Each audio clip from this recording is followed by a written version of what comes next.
আজকে আমি বানিয়ে দেখাবো বাড়িতে খুব সহজেই চিতল পিঠা, তাও চাল গুঁড়ো ছাড়া। নমস্কার, আমি সরস্বতী সিংহ। আজকে আমি তৈরি করছি চিতল পিঠা। এই দেখুন, আমি তার জন্য মোটা বা সরু আপনাদের বাড়িতে যেমন সুজি আছে সেই রকম সুজি আমি 1 কাপ নিয়েছি। আর একটু টক দই নিয়ে মিক্সির জারে আমি একটা পেস্ট করে নেব। আর অবশ্যই এখানে স্বাদ মতো চিনি আর সামান্য একটু নুন দিয়ে দেবেন। আর যে কোনো মিষ্টি রান্নাতে যদি একটু নুন দেওয়া হয় তাহলে মিষ্টির ব্যালেন্সটা ঠিকঠাক থাকে, যার জন্য আমি একটু নুন এখানে ব্যবহার করেছি। এই দেখুন, এরপরে আমি সামান্য নুন দিয়ে আমি স্বাদ মতো মিষ্টি 2 চামচ চিনি আমি দিয়ে দিলাম, দিয়ে একটা পেস্ট আমি রেডি করেছি। আর এখানে আমি জলের কোনো ব্যবহার করছি না, আমি এখানে দুধের ব্যবহার করছি। এই দেখুন, জলের পরিবর্তে আমি এখানে দুধের ব্যবহার করেছি।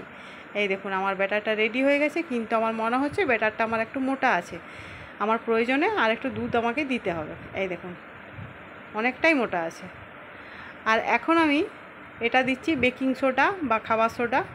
এটা আমি আঙ্গুলে করে দিলাম এই কারণ যাতে আপনারা বুঝতে পারেন যে আমি কতটুকু পরিমাণে এটা দিলাম। খুব বেশি দিলে কিন্তু বেকিং সোডা বা খাবার সোডার গন্ধ উঠে, যার জন্য সামান্যই দেবেন। আর আমার ব্যাটারটা আমি যে আগে বললাম যে একটু মোটা হয়ে গিয়েছিলো, যার জন্য আমি আর একটু দুধ দিয়ে এটাকে আমার প্রয়োজন মতো এই দেখুন আমি রেডি করে নিলাম। এই দেখুন, আমার এই থিকনেসটাই দরকার ছিল। এই দেখুন, আমার রেডি হয়ে গেছে ব্যাটার। আর আমার বাড়িতে একটু সামান্য নারকেল কোড়া ছিল, সেটুকু আমি এটার সঙ্গে দিয়ে মিশিয়ে নিচ্ছি। এই দেখুন, নারকেল কোড়া দিলে জিনিসটা আরও নরম হয় আর খেতেও স্বাদটাও খুব সুন্দর হয়। এই দেখুন, আমার ব্যাটারটা রেডি। আর অন্যদিকে আমি চুলাতে তাওয়া গরম করে দিয়েছি। আপনারা যদি প্রয়োজন মনে করেন তাহলে সামান্য একটু তেল দেবেন, তেল না দিলেও জিনিসটা ভালো খুব সুন্দর উঠে যায়। এই দেখুন, আমি তাওয়াতে দিয়েছি, আপনাদেরকে দেখাচ্ছি সামনে থেকে। দেখুন কত সুন্দর জালিদার হচ্ছে।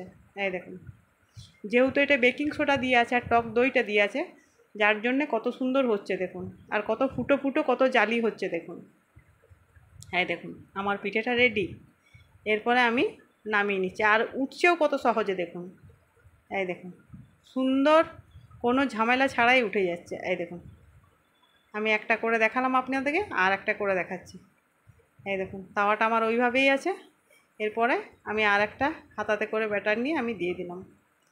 আমি প্রথমেই আপনাদেরকে বললাম, যদি আপনাদের মনে হয় যে না আমি উঠাতে পারবো না এই পিঠেগুলো, তাহলে সামান্য তেল দেবেন, আর না হলে তেল দেওয়ারও দরকার নাই, তাওয়াতে এমনি এমনিই উঠে যায়। এই দেখুন, আমি আর একটা দিয়ে দেখালাম। এই দেখুন কি সুন্দর ফুটো ফুটো হচ্ছে, জালিদার হচ্ছে কত দেখুন। এরপর কি হচ্ছে, আপনারা এটা চাটনি দিয়েও খেতে পারবেন বা দুধ দিয়ে ডুবিয়েও খেতে পারবেন, যেভাবে আমি করেছি। এই দেখুন কি সুন্দর উঠে যাচ্ছে দেখুন, খুব সুন্দরভাবে উঠে, কোনো ঝামেলা ছাড়াই। এই দেখুন, এইভাবে আমি সবগুলোকে রেডি করে নিচ্ছি। এই দেখুন, আমার হয়ে গেছে এবারে সবগুলো রেডি করা।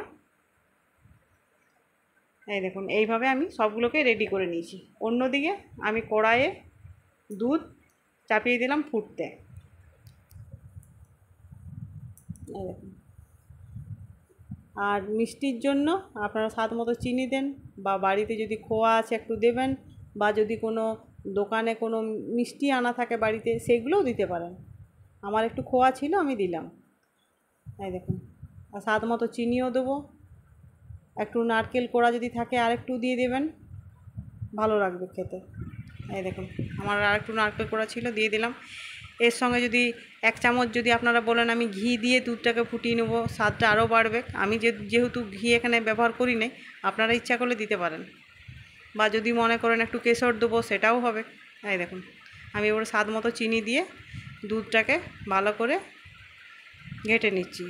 আর স্বাদ আর গন্ধের জন্য আমি এখানে একটু এলাচ থেতো করে দিয়ে দিলাম। আর চিনিটাকে ভালো করে আমি গুলে নিচ্ছি দুধের সঙ্গে। এই দেখুন, দুধটা আমার কত ঘন হয়েছে দেখুন।